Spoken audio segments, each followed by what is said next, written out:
friends, I am Avonlea and I've had my YouTube channel for about 3 months now, which is crazy to think about. Also, if you hear little noises in the background, I'm just putting apples onto a drying rack. I'm going to dry them tonight, so no worries there if you hear clunks.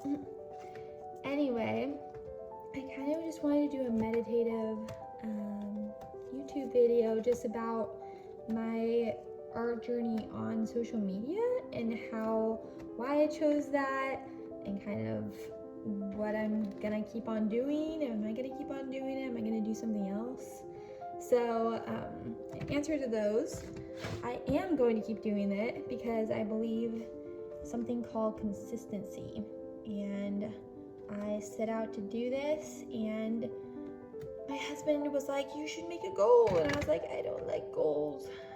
So I didn't, but I did tell myself I would keep on working at it. And so I believe this is a long-term goal.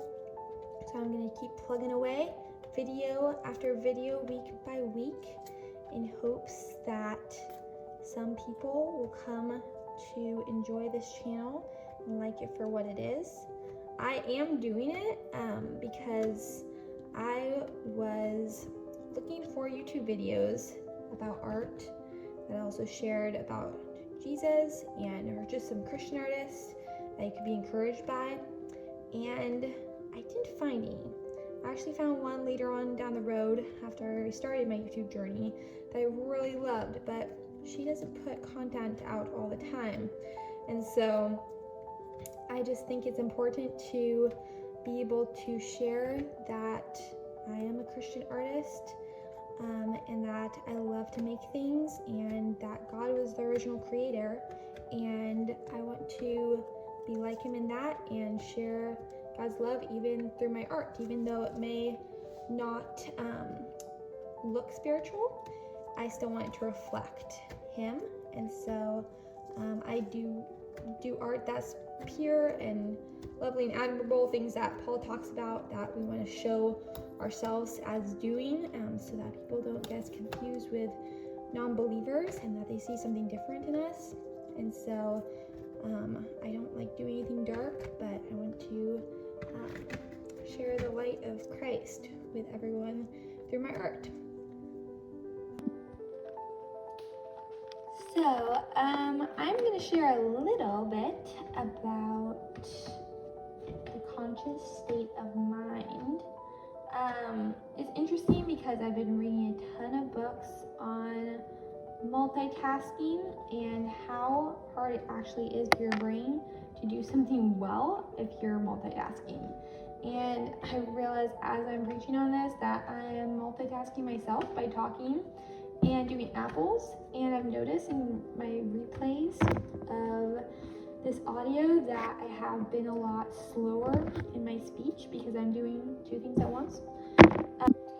Anyway, this comes into play especially when I started studying the right and left hemisphere of the brain, because they're very extremely different, and the left brain plays this part of seeing everything linearly as a timeline. It keeps track of time, it keeps track of words, it's all about your grammar, about how you say things. And the right brain is how we as artists, we embrace the right brain. The right brain sees everything as shapes. They can't articulate words. It has sounds and movement. Piano is super good for the brain. So lots of people do it, not only because it's beautiful, but because it triggers the right and the left brain. So if you're playing two hands at once, your right and left brain are both working simultaneously to make the sound and the technique and everything work together. But art is mostly right brain. When you want to get in your right brain hemisphere when you do art, because that's when you lose track of time and you're able to just enter this state of doing the art, and it's really beautiful.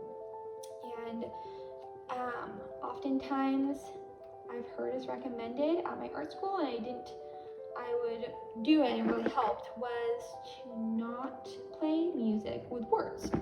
So I would look up instrumental music and I would do my art to that, because the music with words would trigger the left brain. So the left brain would be so busy working of even just subconsciously listening to the words, even if you're truly not trying to listen to it, that the right brain couldn't function fully with that left brain listening to the music with words.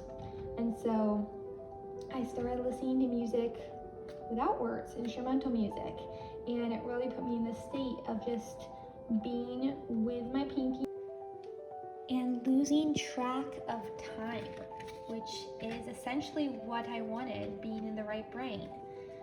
So I would encourage you to try this, to try something artistic without words and see how it affects you. Alright, so I'm about finished up with my apples, so I'd say let's finish up our conversation.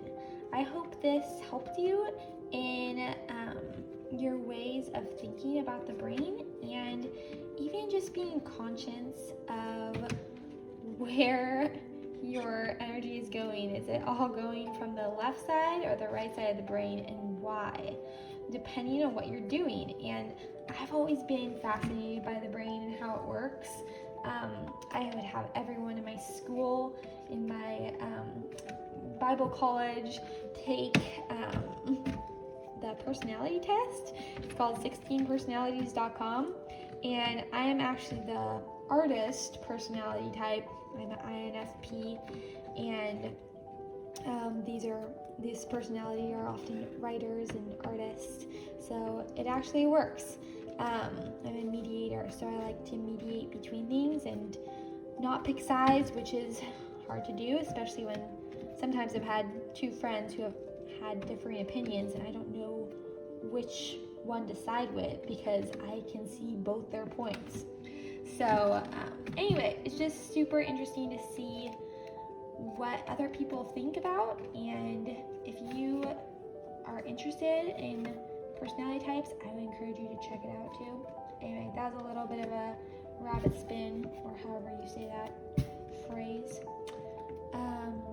And I will see you next time. All right. I'll see you later.